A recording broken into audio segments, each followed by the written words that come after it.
The total ingredient list is included in your application if you are submitting a new product to OMRI for review.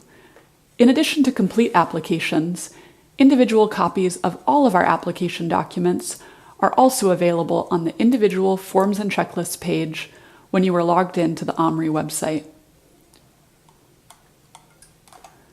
The total ingredient list is a table that includes separate rows to record each ingredient used to make your product. You should fill in the entire row for every ingredient, including the following information: the name and brand name of the ingredient, percentage of the ingredient in the final product, function of the ingredient, and the ingredient supplier and manufacturer name. The last two columns of this form list other information that is needed to review your product, such as the ingredient proof of purchase and manufacturing process. Remember that since OMRI is reviewing all of the ingredients in your product, we need specific information about how non-synthetic ingredients are produced. If you are using a formulated ingredient, one that contains 2 or more ingredients, you will also need to submit a TIL for that material. For example, if I am producing a potting mix that contains a blended fertilizer ingredient, OMRI would need to review the ingredients used to make that fertilizer in order to determine whether the final product is compliant. In this case, I have attached a separate total ingredient list to include ingredients used to make the blended fertilizer used in my final product, potting mix. The ingredient manufacturing process is waived for brand name OMRI listed products, such as this Joey's Perlite ingredient. This is because OMRI already has this information on file for these materials. However, if you are buying an OMRI listed ingredient, you should ensure that your proof of purchase documentation matches the product name that we have on file, in this case Joey's Perlite, and that you include this brand name on your TIL. You should also ensure that your TIL adds up to 100%, to account for all of the ingredients used to make your product. If a product has more than 5 ingredients, you can download an extra TIL from the individual forms and checklist page on the OMRI website, and you can write page numbers on each form. You should also include a separate total ingredient list if your product has 1 or more alternate formulations.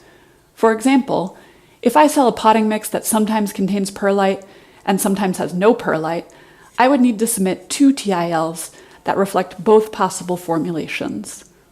This TIL shows the formulation that contains perlite, and this TIL gives the formulation when my product is made without perlite. The notes field at the bottom of the form has space to label the formulation or to provide any additional information to OMRI staff. Sometimes, a company may need multiple sources of the same ingredient. However, OMRI needs to review all of these suppliers and have this information on file for your product. To reflect alternate suppliers of the same ingredient, you can include these suppliers as 0% of the final product on your TIL. So, if my fertilizer product always contains 10% kelp, I could list any additional kelp suppliers as 0% of the final product. OMRI reviewers will know that this means my product always contains 10% kelp, but that my company may use any of these sources listed. If ingredient percentages change or a reaction occurs while your product is being manufactured, you should include 2 TILs with your application, one with the pre-reaction formulation and another with the post-reaction formulation. This is only required if a specific reaction is occurring as you manufacture your product. Registered pesticides can be a little bit different because your company has already given the product formulation to the Environmental Protection Agency in the United States or the Pest Management Regulatory Agency in Canada to review. These documents are called a CSF or an SPSF and typically have all of the information that OMRI would request in the TIL. Instead of submitting a TIL for a registered pesticide, your company can submit the CSF or SPSF with either a signed statement that the document is up to date or an OMRI registered pesticide supplement, which lists all of the ingredient suppliers that aren't reflected on your CSF or SPSF. You are welcome to contact OMRI if you have specific questions about completing your TIL or other application documents. We're here to help.